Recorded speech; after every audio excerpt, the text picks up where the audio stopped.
RPN, the Roddenberry Podcast Network. Mission Log, a Roddenberry Star Trek podcast. Episode 315, Second Skin.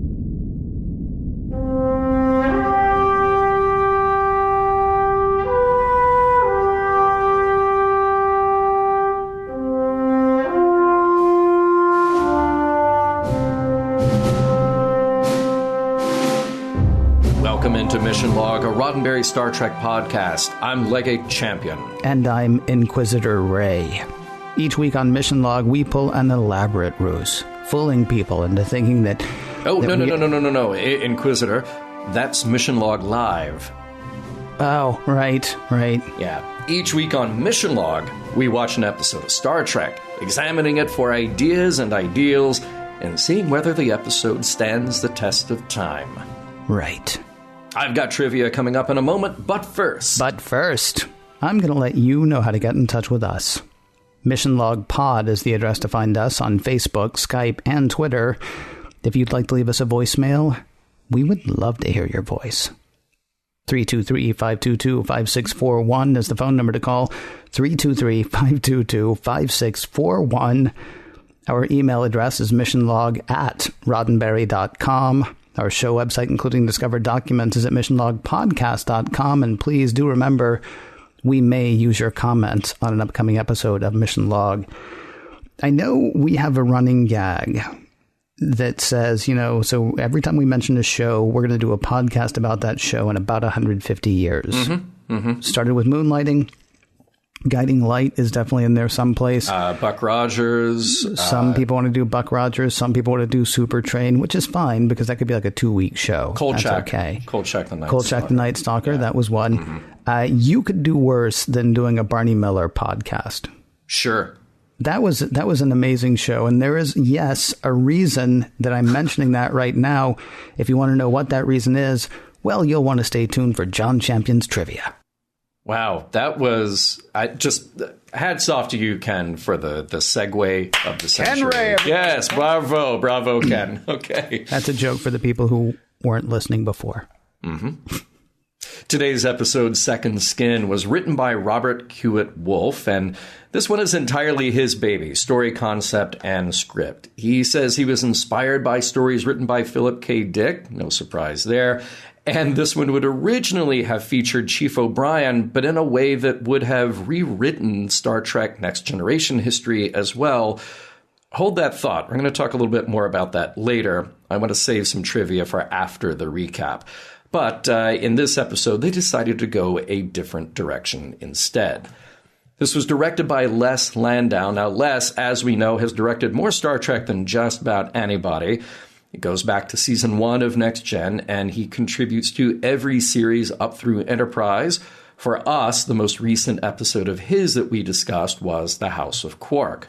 Now, one story that Nana Visitor has told a few times before in interviews and at conventions is just how grueling the makeup job was for her on this episode. Some people on Star Trek work in prosthetics all the time for years and years, looking at you, Michael Dorn. Nana is not a fan of working like that. In fact, it was quite a chore doing this episode because she has claustrophobia.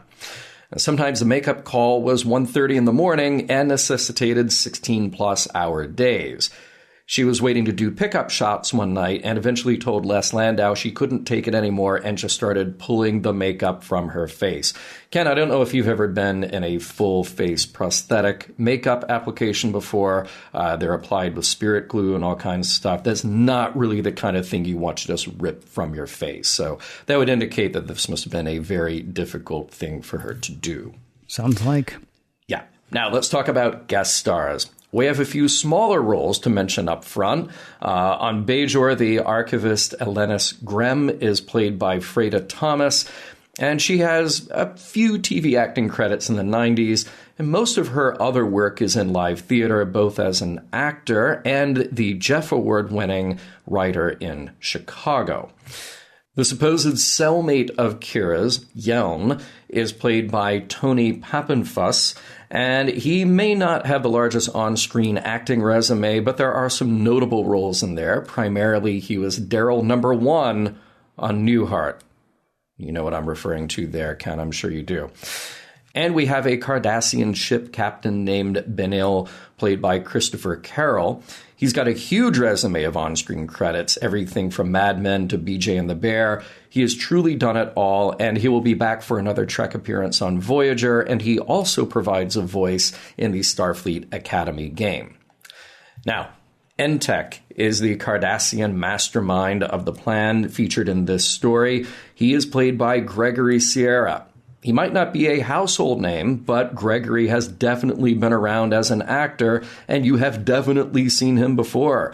Too many credits to list, but I remember him as Julio on Sanford and Son, plus he turns up in movies like The Towering Inferno and Beneath the Planet of the Apes. Many other recurring TV roles dot his career, including Miami Vice, Soap, Hill Street Blues, and of course, Barney Miller.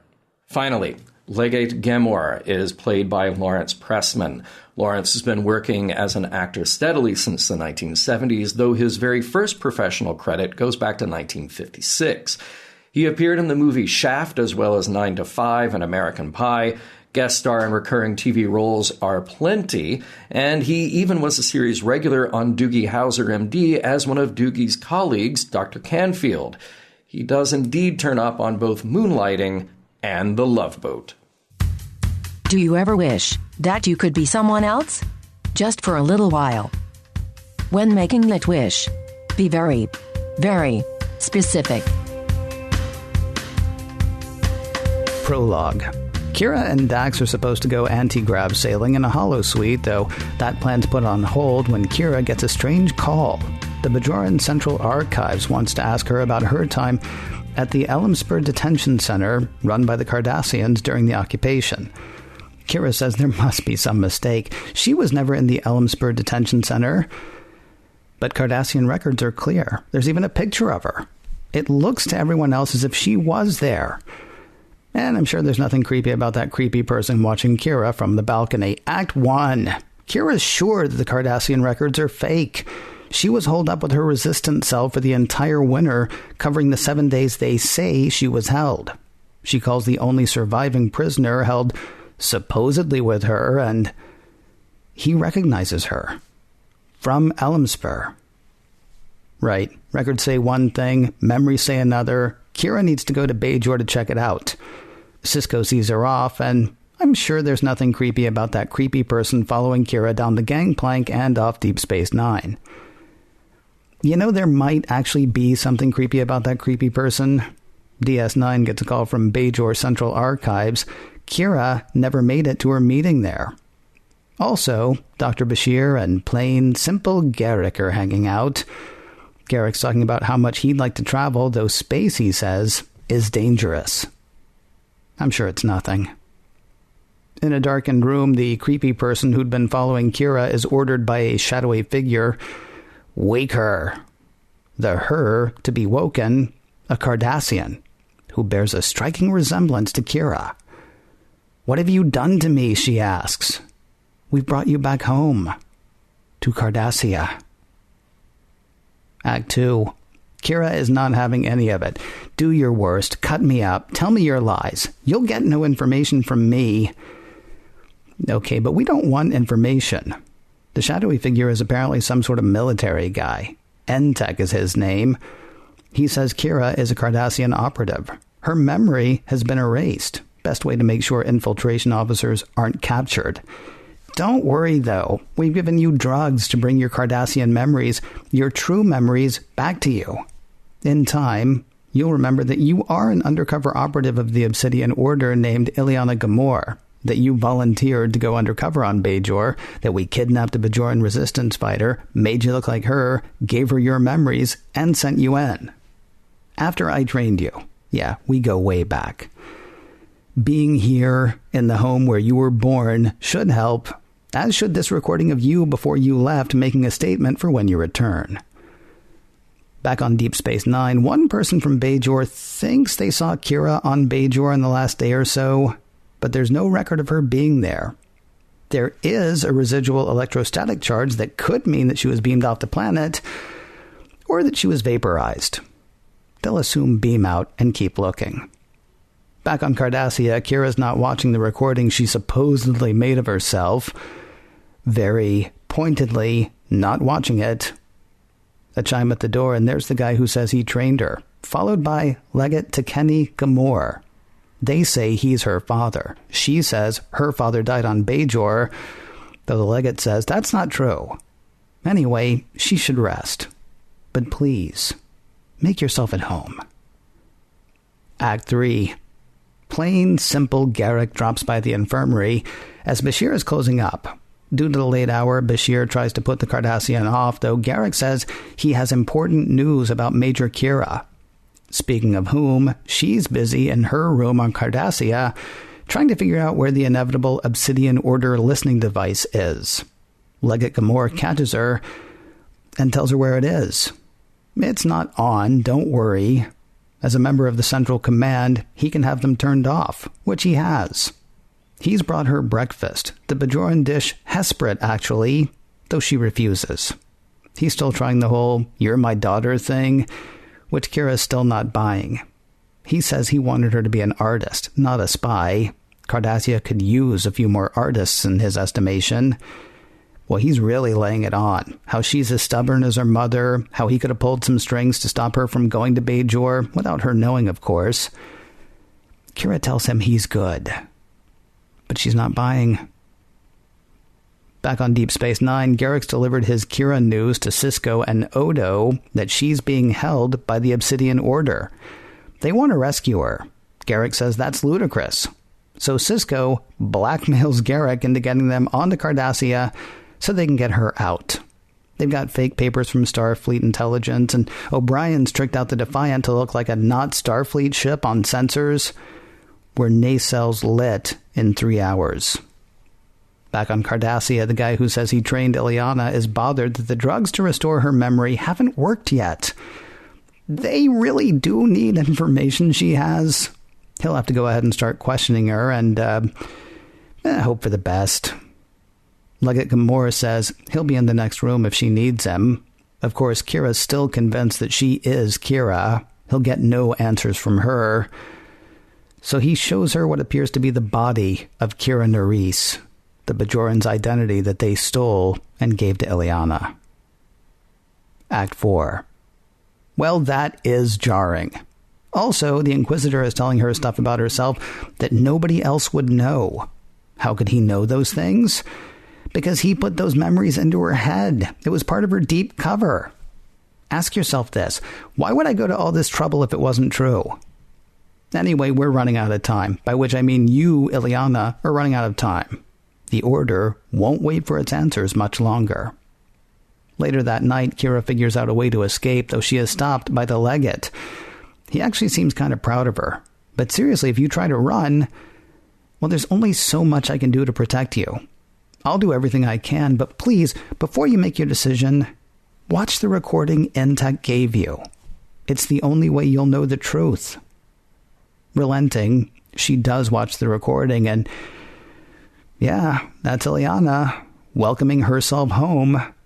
She'll miss Cardassia, she says, before she left, but the terrorism on Bajor has to be stopped. That is also jarring. On the Defiant, hey, Cardassians! The countermeasures installed by O'Brien seem to be working. Then they're not. Then plain, simple Garak comes through, barking Obsidian Order orders, ordering the intervening Cardassians to turn it around and never speak to anyone of what they've seen here. It works. Plain, simple Garak has ordered Cardassian military to go away.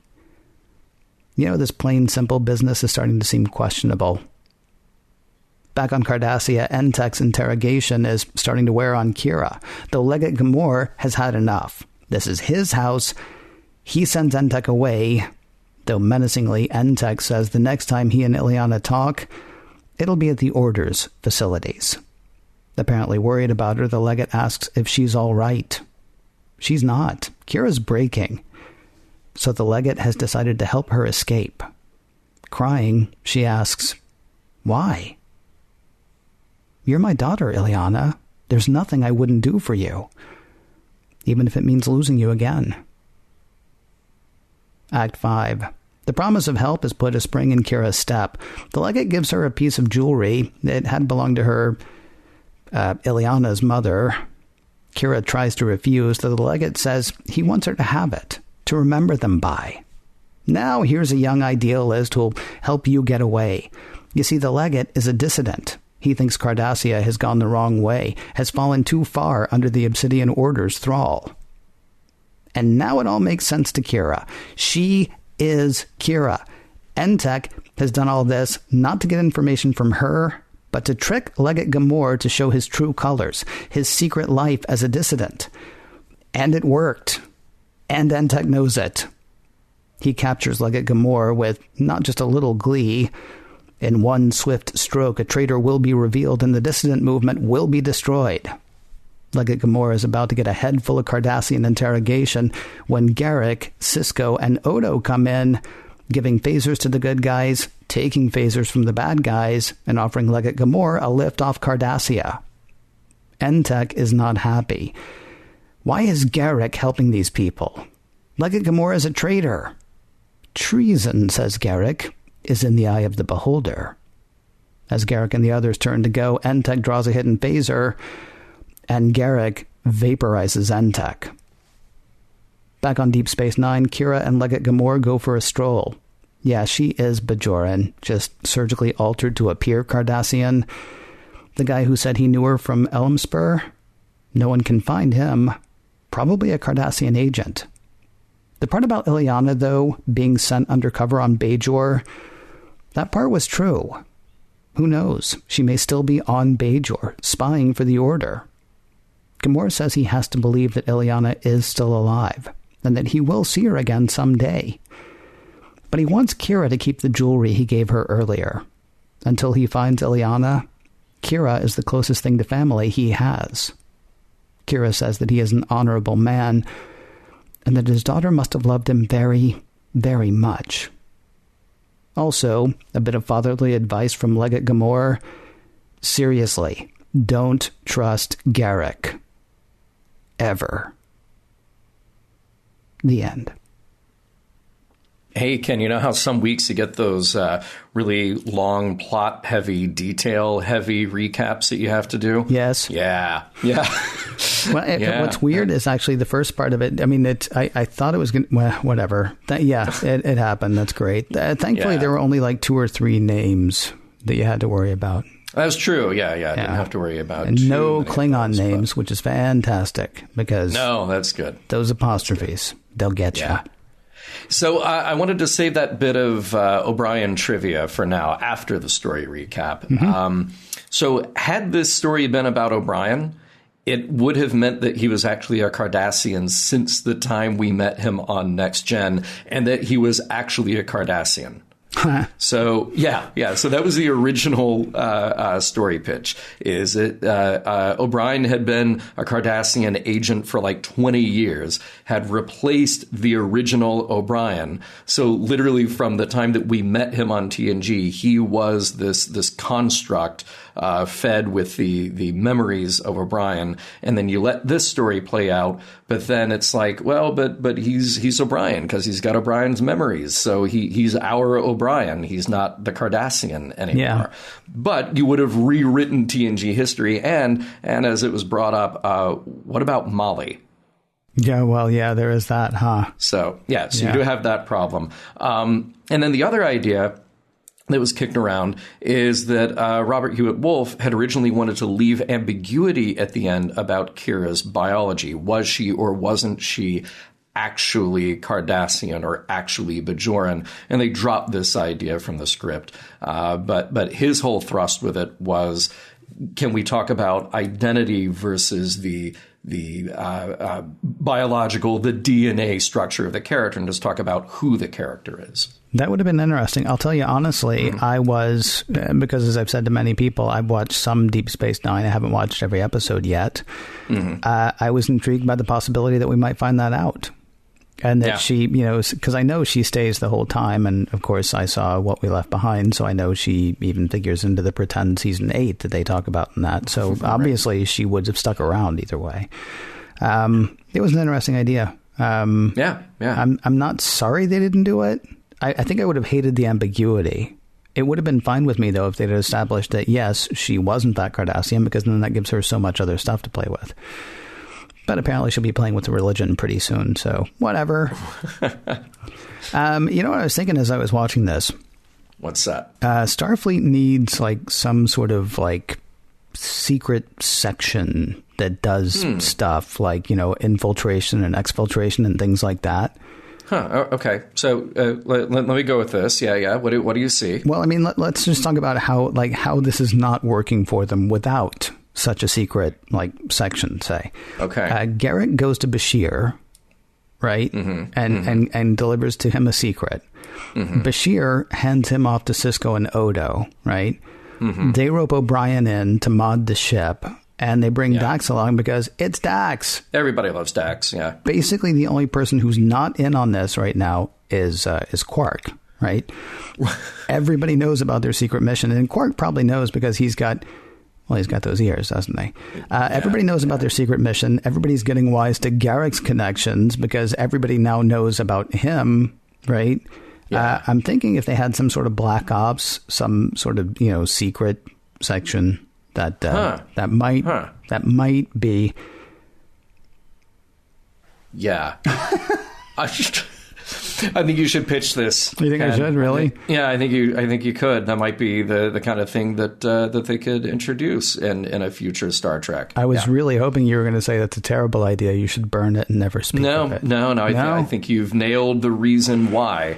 I think you've just justified to yourself. Oh no! See, that's a whole other thing for a whole other thing. We should do that sometime for Mission Log Live. That's a show, by the way, that people could listen to if they want to. I like that. Yeah, Tuesday nights 7. Hey, here's a question: if they've got holo filters on ship communications, why aren't they literally using those all the time? All the time. Like, I'm Captain Sisko. Now I'm Aquaman. Now I'm this guy. That's awesome. You can fool a distant ship into thinking what kind of ship you're in and who you actually are when they get within communications range. It strikes me as a really terrible idea. Okay. By the way, that was stock footage from Duet that they used of that captain. Really? Of that captain? Okay. I did not. That was this little stock bit they slipped in and had Avery Brooks dub the voice. It was interesting, though, speaking of holograms, so Kira is looking at that body on the slab there that could be a hologram or a clone. We don't actually get an explanation for that one, but those are both plausible for her in the world that she lives in. That's fine. Hey, here's a crazy idea. That could be Iliana. Oh, it could be. Bajoran. Yeah, because, we don't know where she is. She's out there someplace. That would have changed the end of that episode then when Gamora says, I have to think that she's out there still. And she could say, didn't you see the body on the slab? Nobody told him. Yeah, well, but she just saw it. She was like, oh, well, but see, there was this thing. Well, no, I'm not saying they would know. I'm saying maybe that's something that we know. Maybe that's something that EdTech knows. It's like, we do have the dead operative who looks a lot like her. Right. I'm not saying. I'm just saying. Now, we don't get an explanation for how EdTech would know about the Harakat incident unless are we to believe that truly was an implanted memory somehow manufactured when she was unconscious, So they could have created that. Otherwise, it definitely doesn't add up if she's saying, that happened to me and I never told anybody about this. Right. But I wonder if they would have gone that far to actually create that memory. But kind of a neat little detail there.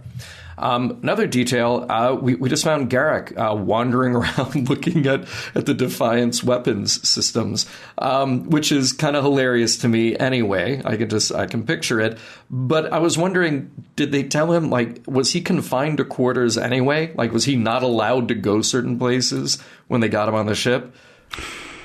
I can see why you wouldn't want him poking around the weapons, but right. I mean, what's off limits?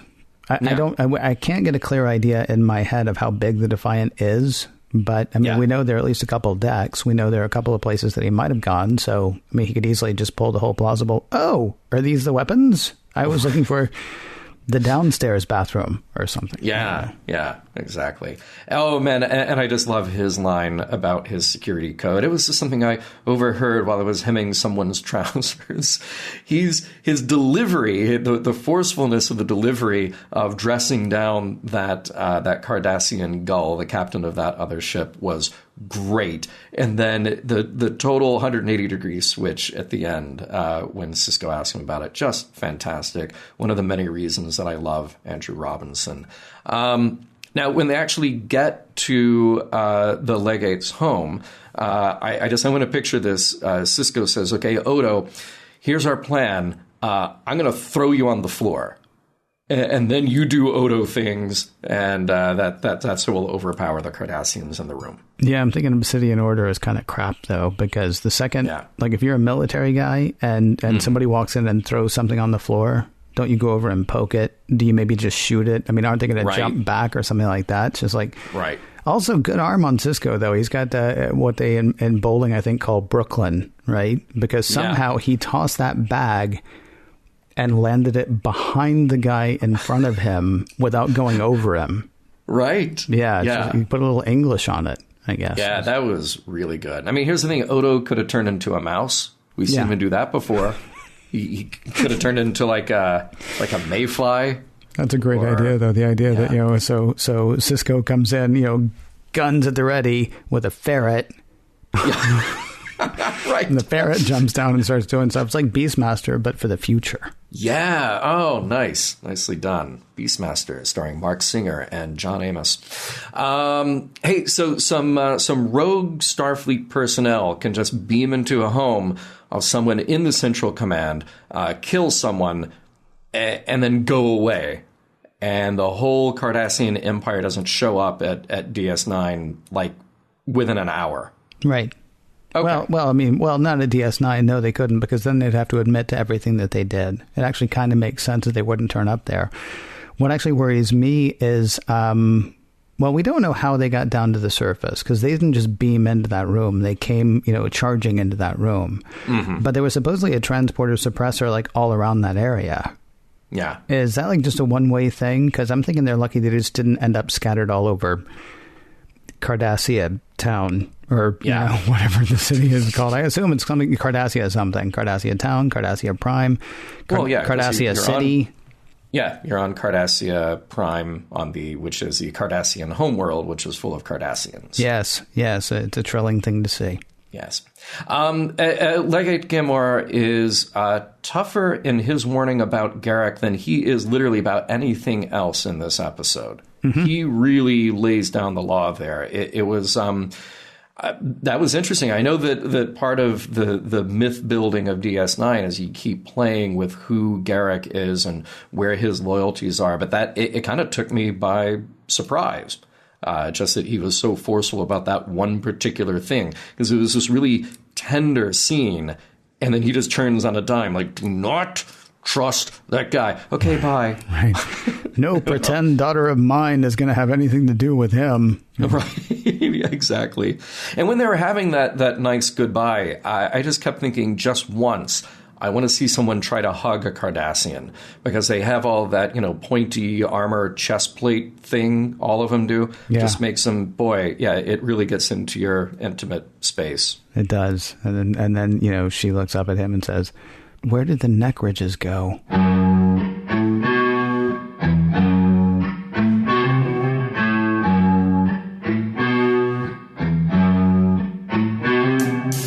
Last week, Dax was someone she did not know she was.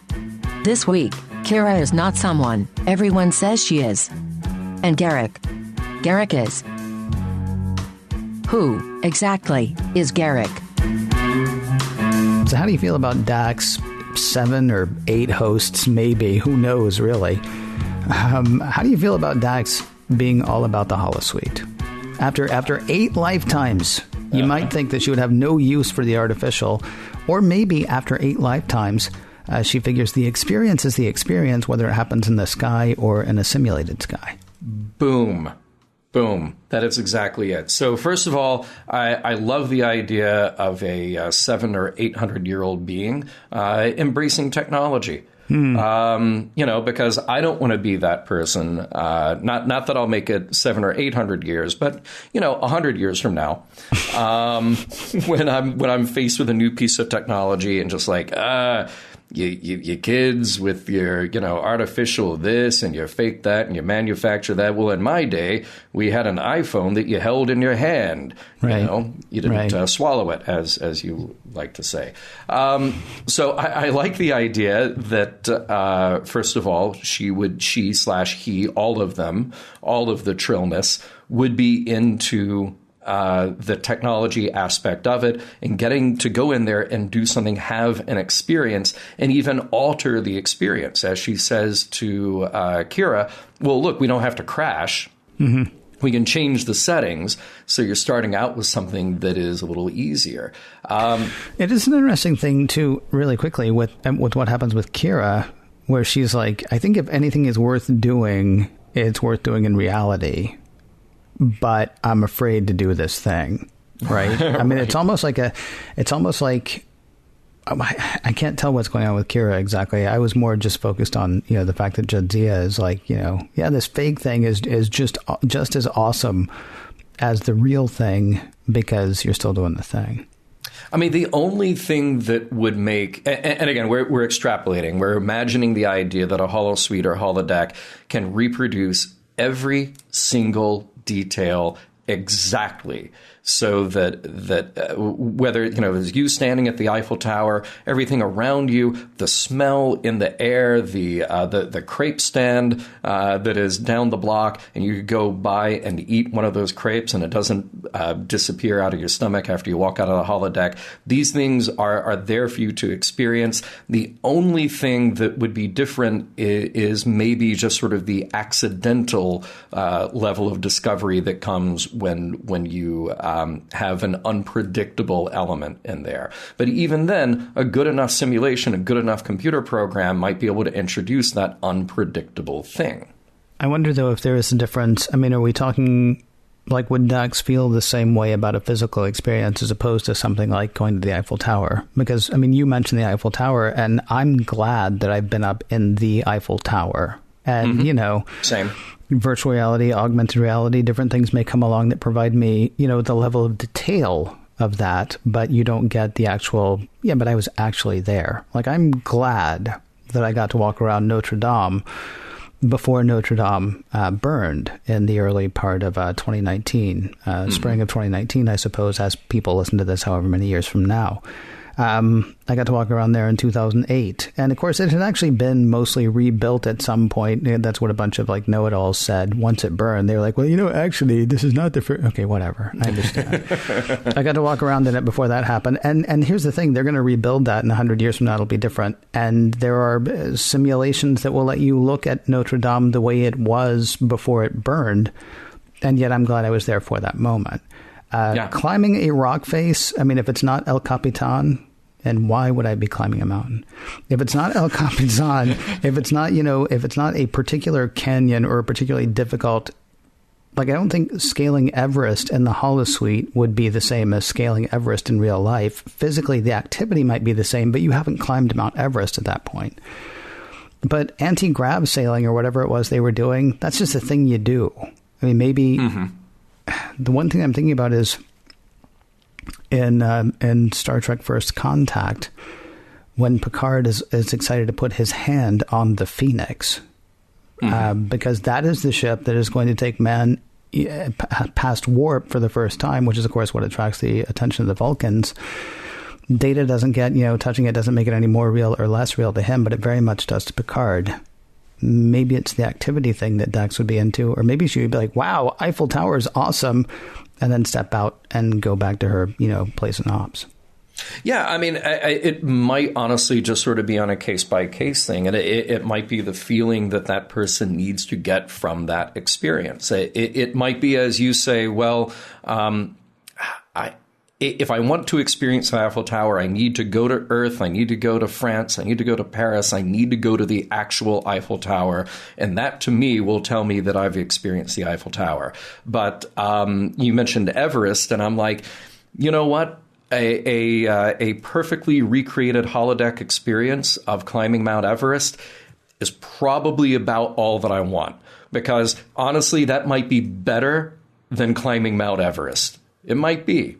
You know, the story now for Mount Everest is that, look, it's full of tourists and trash, and it's just kind of an awful experience for a lot of people. But if you want the experience of having this strenuous, difficult climb, actually doing the thing, and going up to the top and seeing the vista from there, maybe feeling some sense of accomplishment from that, from the outing, not necessarily the place, then maybe that's fine. But again, this might just be a very subjective, individual, personal thing. And I'm glad that this episode opened with that conversation about it, because this is an episode that plays with the perception of experience versus reality.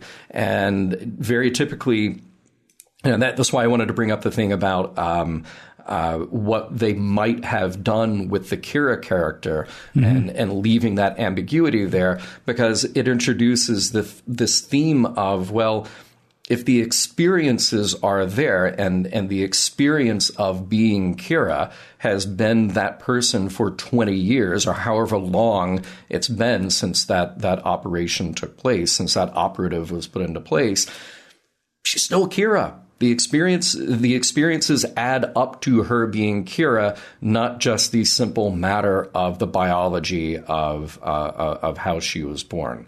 So, yeah, I don't think there's any one single answer to say, you know, one experience is more valuable than the other because of how it was, because how it was experienced. The perception is really what's important here. The perception, what is going on for that individual, is really what matters here. Well, case by case, I think. I mean, I don't think you're wrong about that. I mean, and I feel like this is something that we've talked about before. I can't put my finger on exactly which episode of Star Trek that would have been, or maybe it's too many of them. I'm not sure, but yeah, I think we reach. Yeah. Well, so speaking of previous Star Trek, though, and kind of going a little different tact with this, I really thought of two other previous Star Trek stories. Duet, although this one has a happier ending than Duet. But there's a similar arc here for Kira, because Kira is so ready to be antagonistic and discount the experiences of those Cardassians around her. I mean, look, for good reason here. She has been kidnapped. She has been altered. But the arc is similar, that she finds some sympathy at the end of that episode. But, of course, the ending of Duet was far more tragic. And I also thought about Chain of Command, and mostly part 2. And, of course, Picard being tortured by a Cardassian played by the great David Warner, and in an attempt to sort of break his psychology. Now, that wasn't the attempt in this episode. We weren't necessarily trying to break Kira. That might have just been a happy side effect as far as tech was concerned. But I definitely thought about those two as being building blocks for where we end up with this episode. And one of the things that I appreciate here is that there's so much more depth added here to the overall Cardassian story. So we met a few dissidents in Profit and Loss, and we saw Garak's background revealed bit by bit, particularly in that episode, because remember, Garak was heroic in Profit and Loss. He killed the Cardassian who was about to kill those dissidents. Garak is one who stepped up, and in so many words, like he did in this one, treason's in the eye of the beholder, didn't quite put it that way in Profit and Loss, but it was the same sentiment that got him to the same place at the end of that episode. So I don't have a particular point about that as far as the morals, meanings, messages, the exploration of this episode. But I think it's one of the key things here is that DS9 in a couple of seasons plus has taken the time to grow the depth of their enemy here, the Cardassians being the big bad from the first couple of seasons. I know we haven't gotten deeply into the Dominion story yet, and we will, but they've gone to an effort to kind of grow the complexity of these characters in a way that I feel like prior Star Trek, I mean, maybe possibly with the Klingons, because we got so much with Worf in TNG, for better or for worse, that could reveal some of the problems, some of the weaknesses, some of the inconsistencies with the Klingon structure. But I feel like this has done such an amazing job with the Cardassians that I'm really drawn into the story more here. Now, I feel like you might have a more nuanced or a different take on where we're going with the Cardassians here. No. No? Maybe. I mean, here's the thing. I will... it's interesting what you say about this actually adding more to the Cardassian backstory. It feels to me sort of like a lot of the same with Cardassian backstory. The one that I thought was most revealing, and I can't remember the name of it, but it was the one where they kidnapped O'Brien and put him on trial.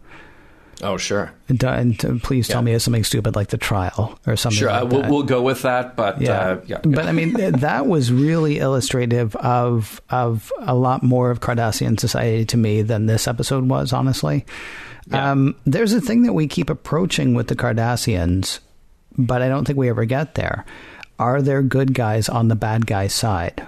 Duet, as you mentioned, featured a Cardassian who had, repented and was actually destroying himself because he felt so bad about what had happened around him.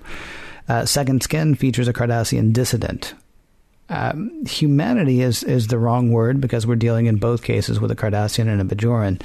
But, I mean, they explore the humanity, the sympathy, the empathy, but only when the Cardassians are good. Do you know what I mean? I mean, like... And I don't know, it's such a difficult thing, right? And I don't want to call out any particular nationality except for maybe our own. Mm-hmm. Like, are there good Americans? We've done, as a country, a lot of really bad things. See also Russia. See also Germany. See also Japan. I mean, there are lots of countries around the world that have done some really terrible things. And would you say that everybody there is terrible? And yet when we explore anything with the Cardassians, we better find a good one, right? We better find one who hates the society from which they come to see some of the humanity. And I don't know how you explore that, because I don't want to do but you see, he's a good Nazi, right?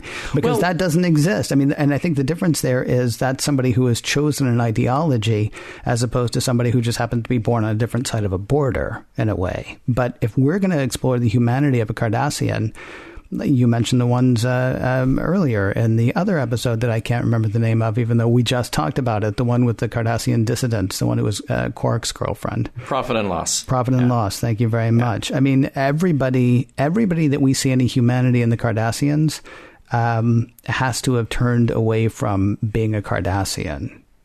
And it's weird to me that we can approach their humanity. I'm going to use that term. We can approach their humanity, but only if they've rejected, where they were born. Well, two things. First of all, the other episode you were looking for was Tribunal. Okay, thank you. You're welcome. No letters to me or Ken on that. But the other thing is that I don't think that what you're describing is. I don't think it's 100% buy-in from DS9 that it only goes in that direction. So look at Chain of Command. Mm-hmm. So even David Warner, who was torturing Patrick Stewart's Picard, we get a glimpse of him being a whole person by talking about his daughter and his life in Cardassia, and that. Even in this terrible position that he's in, he's still a person. He still has a life outside of just the horror and torture that he is implementing here. Now, to their credit, though, what we've seen is that the Cardassians that we've dealt with primarily have just been on this military level. And from what we know of Cardassia, the majority of it is this military-run, this very oppressive state government. So you mentioned, we go by historic example, you go with Nazi Germany. Yes, there were plenty of Germans who are not in the Nazi Party, but the concern at the time was the Nazis who were acting on behalf of the government, who were implementing a program of torture and horror throughout Europe. So I don't think it's necessarily a bad thing that we are introduced to dissidents, because I think what we're showing is we're showing cracks in this overall system. We're showing that this can be a terrible, oppressive, horrible system that is the opposite of how we would want to live and the values not only of us, but of Starfleet and the Federation, etc. But we're showing every single time we have these people, we're showing the system is what is screwed up. The system is what is maintaining all of this power through terrible means most of the time. But the individuals within that aren't necessarily all buying it. And maybe what it's going to take is the right person or the right instance or the right reveal to help reduce this, to help get them in a better direction. So I welcome the idea that there are dissidents, and man, we almost had some of those dissidents get killed, but fortunately had a guy like Garak step up who is as deep inside as anybody is inside to say, let's encourage this. Let's let these guys get away so they can do what is actually right.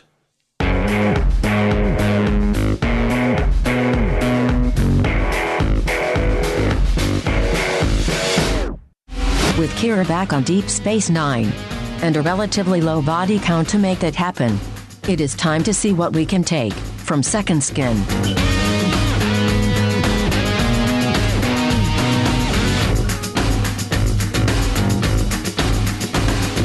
Second Skin, John. The episode is called Second Skin. This is the part where we talk about the messages, morals, the ideas, the ideals, whether the episode holds up. We also sometimes talk about the title. I can't imagine what Second Skin could possibly refer to in this episode. Well, let's see. You've got Kira literally getting a second skin. And man, I said it before in TNG. I'll say it again. Cosmetic surgery in the 24th century is amazing. Yes, it is. Yeah. It is.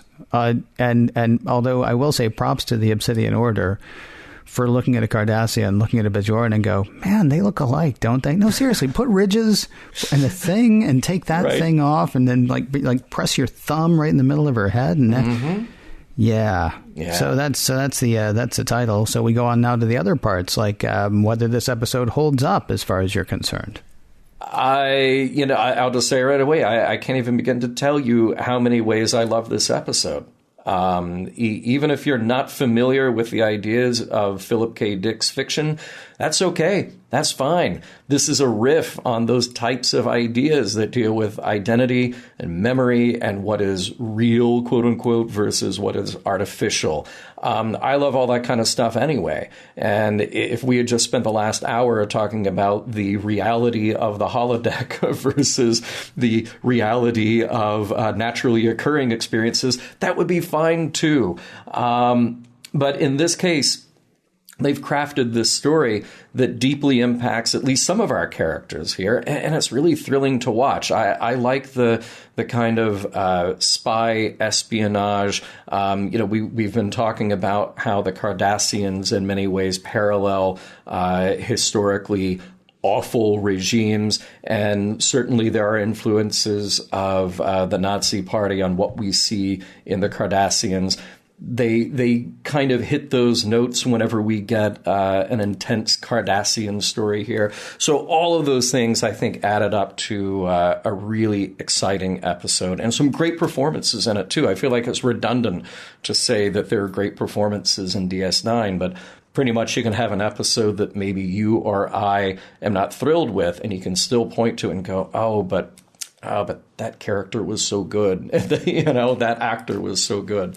I know that Kira, and because it's Kira and now Visitor, for the first couple of seasons. Took some criticism for being too intense, but I feel like that serves what happens with the character.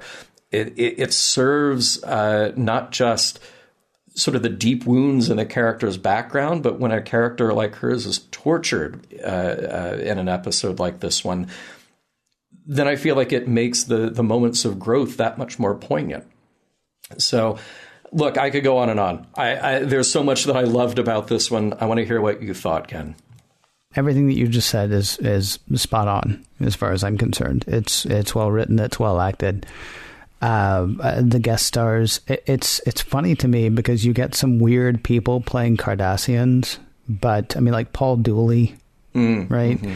And then the guy who played the Legate in this episode as well. I mean, he is a character or an actor, that I recognize through his makeup. Yeah. Which is kind of it's pretty well done.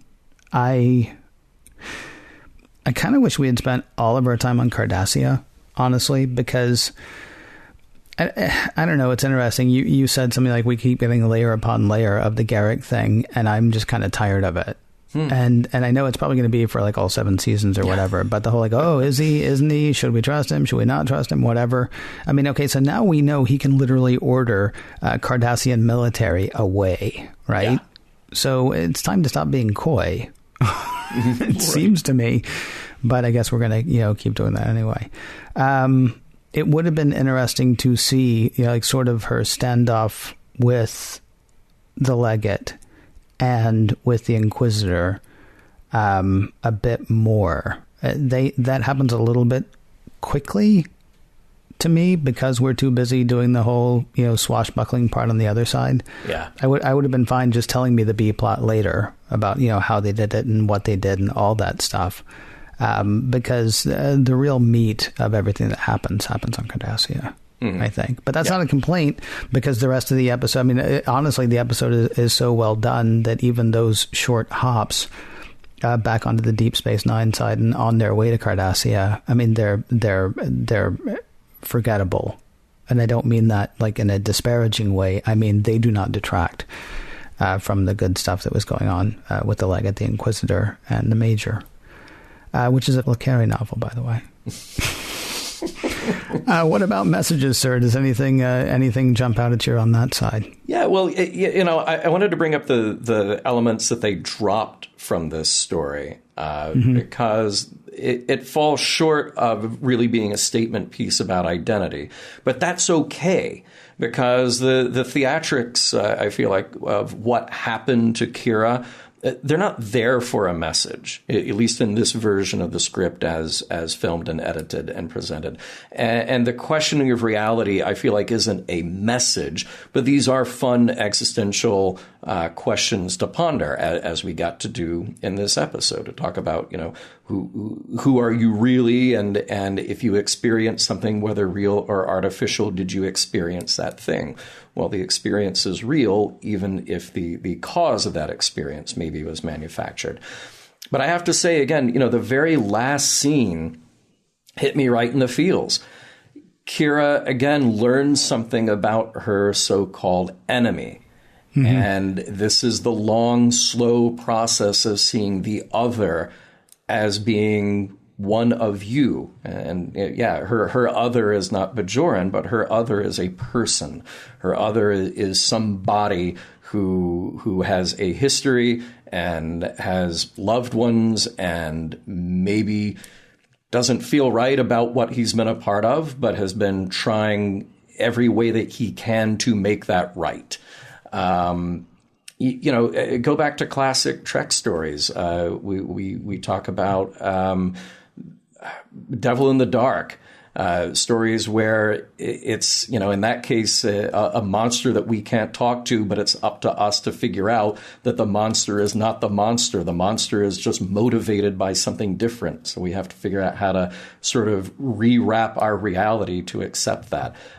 So the ending, that last scene, I just thought it was so powerful and a very Star Trek message. Did I miss anything? Well, we both missed something, actually, and I'm wondering what this says. I mean, maybe it says about how unimportant it was in the episode, or maybe it's just how different the commander is than any captain we've seen to this point. He blackmailed a guy into helping them. I'm wondering if we should have talked about that. I'm wondering if that should have affected us, because I think that if Kirk or Picard had done that, and I feel certain they probably each did at one time or another, and I feel certain that it was actually a topic of conversation if they did, but now it's just like, oh, that's Sisko.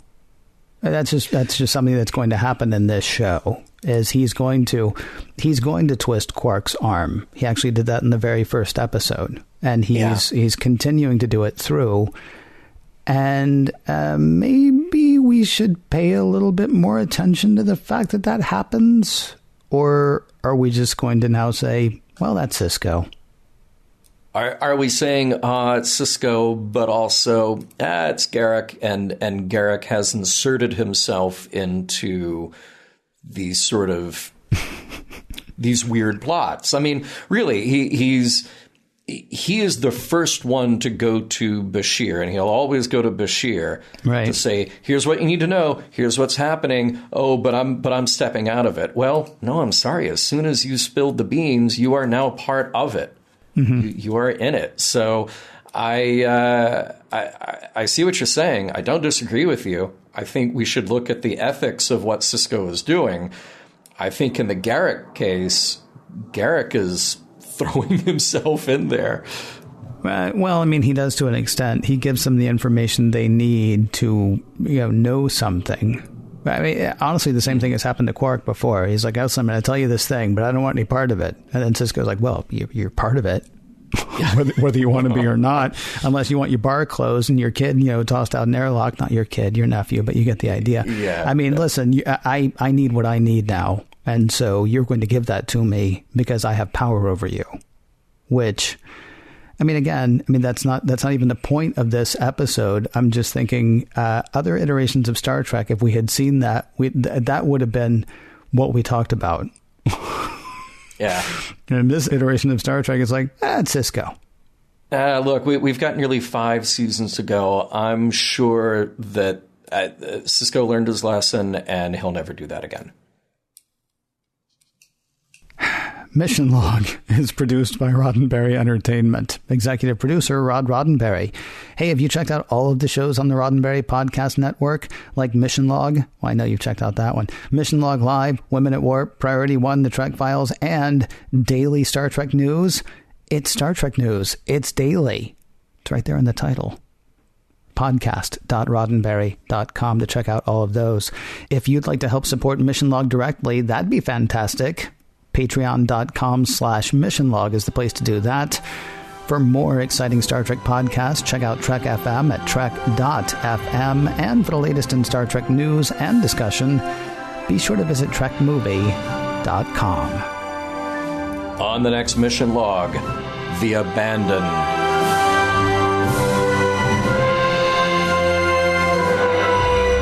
Some of the music for Mission Log provided by Warp 11, online at warp11.com, and from the album Messages by Key Theory, free to download at kitheory.com.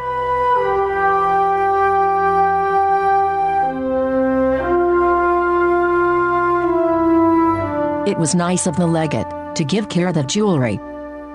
Would it have killed her to give him an earring?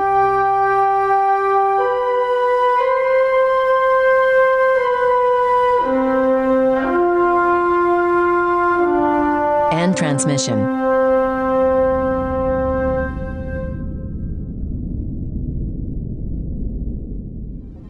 Podcast.roddenberry.com, the Roddenberry Podcast Network.